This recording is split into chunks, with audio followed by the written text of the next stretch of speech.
नमस्कार, बहुत स्वागत आपके साथ में ललित प्रजापति। और बृहन मुंबई ये शब्द आपने अक्सर सुना होगा। बृहन के मायने दरअसल विशाल से जुड़े हैं, विशाल, बहुत बड़ा।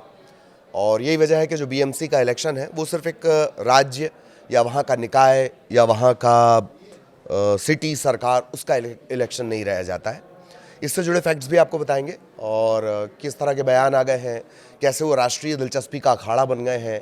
और यहाँ तक कि इस बार तो जो बीएमसी के चुनाव में ज़ोहरान ममदानी की चर्चा हुई है, न्यूयॉर्क के मेयर जो चुने गए थे उनकी चर्चा हुई है। बयान देखिए कैसे, इस मुल्क के किराएदार नहीं मालिक हैं हम। अकबरुद्दीन ओवैसी, बड़े ओवैसी के छोटे ओवैसी हैं ये, मतलब MIM के नेता हैं। कैसे एशिया के सबसे अमीर नगर निगम के लिए जो राष्ट्रीय दल हैं वो अपनी ताकत झोंकते हैं। और मुंबई के बीएमसी चुनाव में इस बार जासूसों की एंट्री भी हुई। इन तमाम मसलों पर चर्चा करेंगे।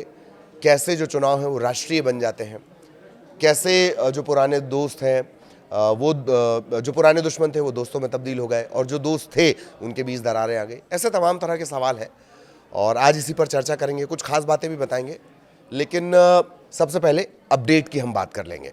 तो सबसे पहले अपडेट, महाराष्ट्र में चुनाव प्रचार का शोर जारी है। आज 13 जनवरी 2025 शाम को ये प्रचार थम जाएगा। 29 महानगर पालिका हैं, चुनाव शेड्यूल जारी हो चुका है। 15 जनवरी को बृहन मुंबई महानगर पालिका BMC और इसके अलावा जो बाकी की नगर पालिका उनके लिए चुनाव होंगे। 16 जनवरी को नतीजे घोषित किए जाएंगे। अंदाज़ा इसी बात से लगा लीजिए कि जो NSE और BSE होते हैं, मतलब जो शेयर मार्केट होता है, वो भी बंद रहेगा, वो भी छुट्टी मनाएगा। BMC में 227 वार्ड है, तकरीबन 1700 उम्मीदवार चुनाव मैदान में ताल ठोंक रहे हैं। लातूर नगर निगम के चुनाव होने कुल 359 उम्मीदवार मैदान में हैं। ठाणे नगर निगम में जो कुल उम्मीदवार हैं वो 649 650 के आसपास हैं। BMC के मौजूदा पार्षदों का जो कार्यकाल है वो 7 मार्च 2022 को ख़त्म हो गया था। अभी क्या चल रहा है, 25-26 चल रहा है। 2022 को कार्यकाल खत्म हो गया था। इसके बाद से जो BMC का कामकाज है, जैसा बाकी जगह भी होता है, जो प्रशासनिक अफसर होते हैं, प्रशासनिक अधिकारी होते हैं, वो कामकाज संभालते हैं। ये चुनाव फरवरी 2022 में ही हो जाने थे, लेकिन अलग अलग वजहों से ये स्थगित होते रहे। 29 नगर पालिका में 15 जनवरी को वोटिंग और जिन 29 नगर निगम में चुनाव हो रहे हैं उनमें मुंबई है, ठाणे है, नवी मुंबई, उल्हासनगर, कल्याण डोंबिवली है, भिवंडी निजामपुर है, मीरा भाईंदर है, वसई विरार है, पनवेल है, नासिक, मालेगांव, अहिल्यानगर, जलगांव, धुले, पुणे, पिंपरी चिंचवड़, सोलापुर, कोल्हापुर और इचलकरंजी, सांगली, मिराज, कुपवाड़। ये जो मैं एक साथ नाम ले रहा हूँ ये कुल मिलाकर एक निगम होता है। छत्रपति संभाजीनगर, नांदेड़, वाघाला, परभणी, जालना, लातूर, अमरावती, अकोला, नागपुर और चंद्रपुर इसमें शामिल हैं। सबसे दिलचस्प BMC का चुनाव। वोटिंग में कुछ घंटे का वक्त बचा है। इसी के साथ साथ ज़बानी जंग, राजनीतिक आरोप प्रत्यारोप वो चरम पर पहुंच गए हैं। उद्धव ठाकरे, राज ठाकरे से लेकर BJP, शिवसेना, कांग्रेस सब एक दूसरे पर प्रहार कर रहे हैं। बयानों का अपडेट, सियासी सरगर्मी के बीच इंडिया मजलिस-ए-इत्तेहादुल मुस्लिमीन AIMIM, ऑल इंडिया मजलिस-ए-इत्तेहादुल मुस्लिमीन, इसके नेता असदुद्दीन ओवैसी के भाई हैं अकबरुद्दीन ओवैसी। अकबरुद्दीन ओवैसी को आप ऐसे भी जान लीजिए कि भाई भले ही इनके बातें करते हों सांसद, एकजुटता की बातें करते हों, भारत की बातें करते हों, लेकिन छोटे भाई जो अकबरुद्दीन हैं उनका तरीका वही है, एग्रेसिव पॉलिटिक्स और किसी धर्म विशेष के खिलाफ जहर उगलना। इस बार उन्होंने ये नहीं किया है, बताते हैं आपको। अकबरुद्दीन ने कहा है कि वडजाई रोड पर चुनावी ओवैसी में चुनावी जनसभा में छोटे ओवैसी कह रहे हैं कि संविधान वो शक्ति है जो एक गरीब नागरिक को भी देश के सबसे बड़े उद्योगपति के बराबर खड़ा करती है। वोट सिर्फ एक पर्ची नहीं, ये आपकी इज्जत है, आपके हक और बस्तियों की खुशहाली की गारंटी है। हिंदुस्तान किसी की जागीर नहीं, हम इस मुल्क के किराएदार नहीं बल्कि मालिक हैं। देश जितना दूसरों का है मुसलमानों का भी है। अकबरुद्दीन ओवैसी ने अपील करते हुए कहा कि नफरत का जवाब नफरत से नहीं बल्कि मोहब्बत, एकजुटता से दिया जाना चाहिए। मुसलमानों को जोश के साथ होश की ज़रूरत है। संगठित नहीं हुए तो आने वाली नस्लें हमें माफ़ नहीं करेंगी। मकर संक्रांति और पार्टी के चुनाव चिन्ह पतंग का जिक्र करते हुए ओवैसी ने कहा, अल्लाह की शान है कि विरोधियों के हाथ में भी उनकी निशानी है, सब पतंग उड़ा रहे हैं। इसको लेकर उन्होंने जोड़ा है। धुले की जनता से अपील कर रहे हैं कि 15 तारीख को मतदान के दिन 15 मिनट निकालना है, पतंग के निशान पर वोट देना है, मजलिस को ये जो चुनावी भाषण होता है वो। शिवसेना UBT, उद्धव बालासाहेब ठाकरे, इसके नेता हैं आदित्य ठाकरे। उन पर आरोप लगे हैं कि निर्वाचन क्षेत्र में उन्होंने पैसे बांटे हैं। निर्दलीय उम्मीदवार और शिंदे सेना का यह आरोप। वार्ड संख्या 193 से ठाकरे की शिवसेना उम्मीदवार हेमंगी वर्लीकर के पति ने वोटर्स को पैसे बांटे हैं। वीडियो के जरिए ये आरोप लगाए गए हैं। शिवसेना यूबीटी के हरीश वर्लीकर हैं। महिलाओं को बैठक के बहाने बुलाया, पैसे बांटे, वीडियोज भी सामने आए। न्यूज़ 18 इन वीडियो की सत्यता की पुष्टि नहीं करता है। न्यूज़ 18 इन वीडियोज़ की सत्यता की पुष्टि नहीं करता है। उद्धव ठाकरे की जो शिवसेना है उसकी तरफ से कोई रिएक्शन नहीं आया है। आदित्य ठाकरे ने न्यूज़ 18 इंडिया से बातचीत में एक्सक्लूसिव इंटरव्यू में कहा है कि राज ठाकरे से गठबंधन इस पे लेकर बात की, बीजेपी से जो रिश्ते रहे वो बात की, बीएमसी चुनाव, पार्टी का भविष्य, इस पर बात की। साफ शब्दों में कहा कि अगर कोई सोचता है बीएमसी चुनाव हारने से शिवसेना खत्म हो जाएगी, ये गलतफहमी है। ऐसी बातें सालों से कही जा रही हैं, लेकिन हम न पहले खत्म हुए न कभी होंगे। आरोप ये लगा रहे हैं कि बीजेपी मुंबई को महाराष्ट्र से अलग करना चाहती है, इसे यूनियन टेरिटरी बनाने की योजना है और उनकी पार्टी इसे कभी सफल नहीं होने देगी। आदित्य ये भी कह रहे हैं कि मुंबई महाराष्ट्र की है, महाराष्ट्र की ही रहेगी। नासिक के वार्ड नंबर 11 में चुनाव प्रचार के दौरान एक घटना भी सामने आ गई। सतपुर इलाके में आम आदमी पार्टी के उम्मीदवार समाधान अहेर पर एक युवक ने कथित तौर पर बंदूक तान दी, प्रचार न करने को कहा। अफरा तफरी मच गई। युवक ने बंदूक निकाली, मौजूद लोगों में गुस्सा भी फैला और फिर ये युवक पकड़ में भी आ गया। इसकी जमकर पिटाई की गई, फिर पुलिस के हवाले कर दिया गया। आम आदमी पार्टी का कहना यह कि बंदूक तानने वाला युवक Republican party of India RPI के जिलाध्यक्ष प्रकाश लोंढे का कार्यकर्ता है। खास बात और क्या है, जो प्रकाश लोंढे हैं वो जेल में बंद हैं और वहीं से चुनाव लड़ रहे हैं। बीजेपी नेता हैं किरीट सोमैया, वो शिवसेना यूबीटी के उद्धव ठाकरे पर हमला बोल रहे हैं, वोट जिहाद के आरोप, राजनीति के आरोप लगा रहे हैं। उद्धव ठाकरे की शिवसेना मुस्लिम समुदाय के वोट हासिल करने के लिए भगवान श्री राम का अपमान करती है, ये भी बता रहे हैं। ये भी कह रहे हैं कि शिवसेना यूबीटी के सत्ता में आने की लालसा में उनके कार्यकर्ता ये कहते फिर रहे हैं कि सरकार में आए तो मस्जिदों में फिर से लाउडस्पीकर शुरू कर देंगे। ये बयान आपको इसलिए भी बता रहे हैं कि बयान किस हद तक चले गए हैं। अब तक डेवलपमेंट का कोई बयान नहीं आया है, अब तक कैसे सुधार होगा उसका कोई बयान नहीं आया है। 2 घंटे की बारिश में मुंबई पानी पानी हो जाती है, उसको लेकर कोई बयान नहीं आया है। यही हो रहा है सब। मनसे प्रमुख है राज ठाकरे। एक रैली में उत्तर भारतीयों और बिहार को निशाना बनाए जाने के सवाल पर किरीट सोमैया ने कहा कि राज ठाकरे बांग्लादेश के मुद्दे पर चुप रहते हैं, इसलिए उनकी बातों पर ध्यान न देना बेहतर है। राज ठाकरे ने मराठी समाज के लिए कुछ नहीं किया। मुंबई में मराठी आबादी 45% से घटकर 35% रह गई है। इस पर ठाकरे बंधु कभी गंभीरता से बात नहीं करते। ये तो हो गया सियासी अपडेट। बयान लाडकी बहन योजना, इस पर रोक लगा दी गई है। महाराष्ट्र राज्य चुनाव आयोग ने मुख्यमंत्री माझी लाडकी बहन योजना, ये अलग अलग नाम से चल रही है, लाडली लक्ष्मी योजना, दक्षिण भारत के राज्यों में कुछ और नाम है इसका। लाडली बहना मध्य प्रदेश की जो माइलस्टोन योजना थी, जो मध्य प्रदेश से ही शुरू हुई है। लाडकी बहन योजना के जनवरी महीने में लाभ को जो एडवांस देने की बात कही गई थी, उस पर रोक लगा दिया गया है। आदर्श आचार संहिता के मद्देनजर फैसला लिया गया है। योजना के तहत पात्र महिलाओं को हर महीने 1500 रुपए की आर्थिक सहायता मिलती है। 1 करोड़ से ज़्यादा लाभार्थी इससे जुड़े हैं।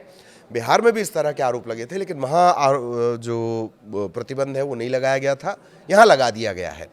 राज्य सरकार ने मकर संक्रांति के मौके पर दिसंबर 2025 और 26 की 2 किश्तें कुल करीब 3000 रुपए लाभार्थियों के बैंक खाते में जमा करने का ऐलान किया था। इस ऐलान के बाद कांग्रेस ने आपत्ति जताई थी, आचार संहिता का उल्लंघन करार दिया और अब इस पर रोक लगा दी गई है। बीएमसी चुनाव एक स्थानीय चुनाव नहीं होते हैं, बल्कि इसका प्रभाव मुंबई की भौगोलिक सीमाओं से कहीं राष्ट्रीय राजनीति के समीकरणों को प्रभावित करता है। यही कारण वजह है कि जो नेशनल मीडिया होता है वो उसके लिए आकर्षण का केंद्र बिंदु ये चुनाव होते हैं।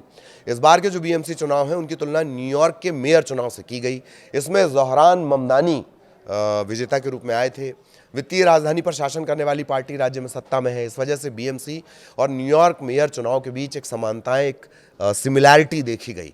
दोनों शहरों में मेयर के चुनाव की प्रक्रिया, उनके पास मौजूद शक्तियां, पावर्स जो हैं, उसमें कोई समानता नहीं है। लेकिन राजनीति, सोशल मीडिया ने राजनीति को इतना ग्लोबल कर दिया है और ग्लोबल को इतना छोटा कर दिया है कि समानताएं ढूंढ ली जाती हैं। दिलचस्प बात यह है कि मुंबई की तुलना न्यूयॉर्क से की गई। एशिया का सबसे अमीर नगरीय निकाय है बीएमसी। इसका वार्षिक बजट बहुत बड़ा होता है। इस पर नियंत्रण पाने के लिए देश के जो तमाम राजनीतिक दल हैं वो अपनी पूरी ताकत झोंक देते हैं। बजट कितना है इसका? करीब 75,000 करोड़ रुपए। बेंगलुरु के निकाय का अगर देख लें आप बजट, उससे 4 गुना ज़्यादा है ये।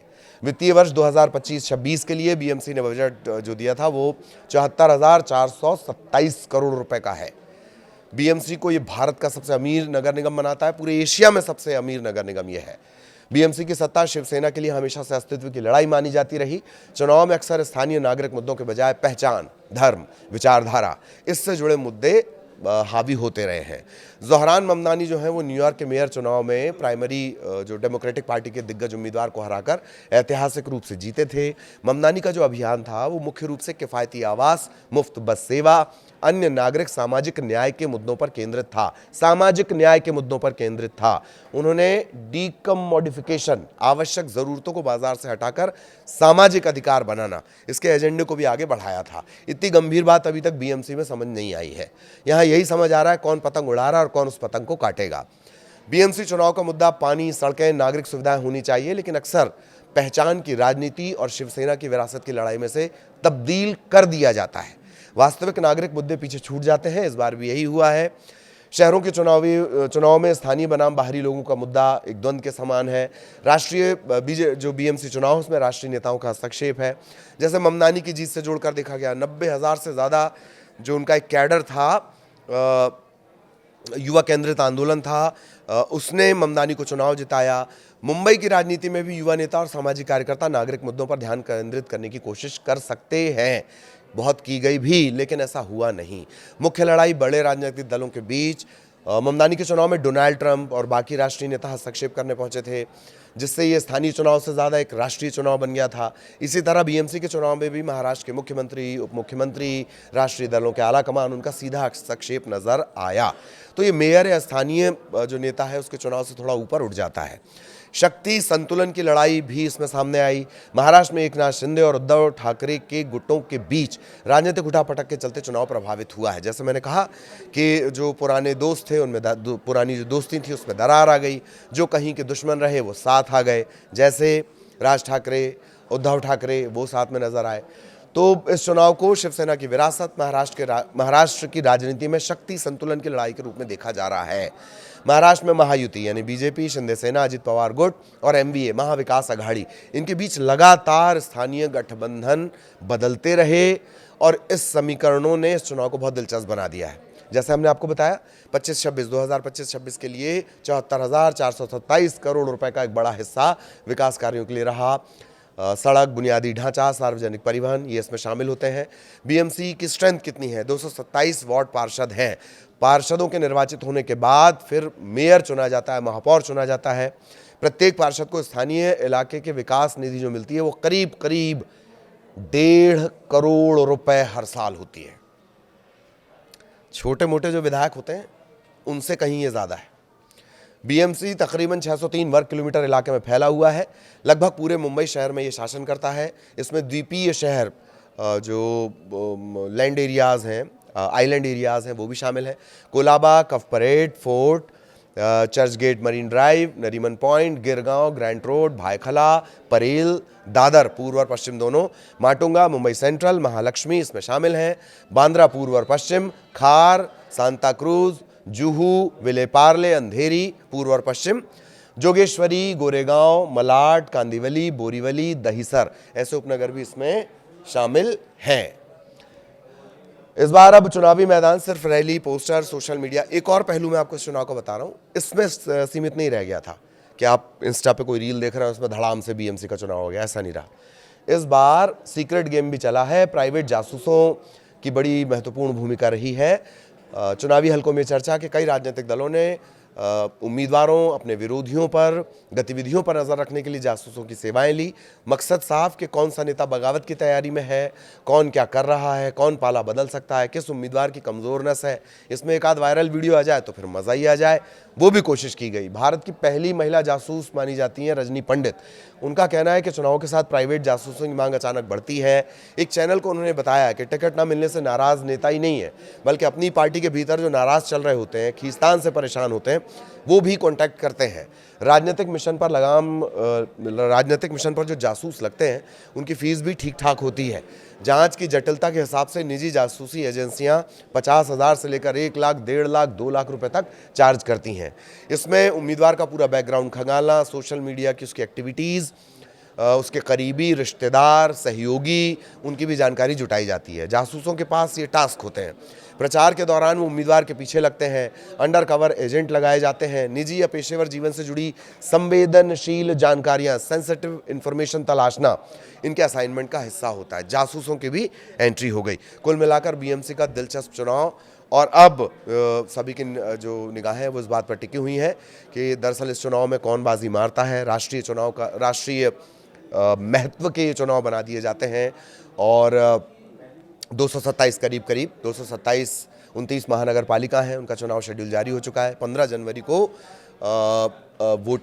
चुनाव हो जाने, वोटिंग हो जानी, और 16 जनवरी को तय हो जाएगा कि मुंबई का असली किंग, महाराष्ट्र में पूरे चुनाव है लेकिन मुंबई का असली किंग होगा कौन होगा।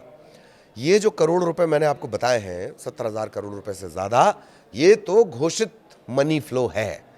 मुंबई में जितना आप अंदर जाते जाएंगे आपको पता चलेगा, जितना दिखाया जाता है, पैसे का जो फ्लो है, मनी का जो फ्लो है, वो किसी भी तरह से हो, डर्टी गेम्स के ज़रिए हो, अंदर खाने हो, इधर से हो, उधर से हो, अंडर टेबल हो, ओवर टेबल हो, वो कई करोड़ का है, अरबों खरबों तक वो चला जाता है। यही वजह है कि हर कोई चाहता है कि मुंबई का किंग वो बने। 16 तारीख को ये साफ हो जाएगा। आगे भी अपडेट आप तक पहुंचाएंगे। नमस्कार।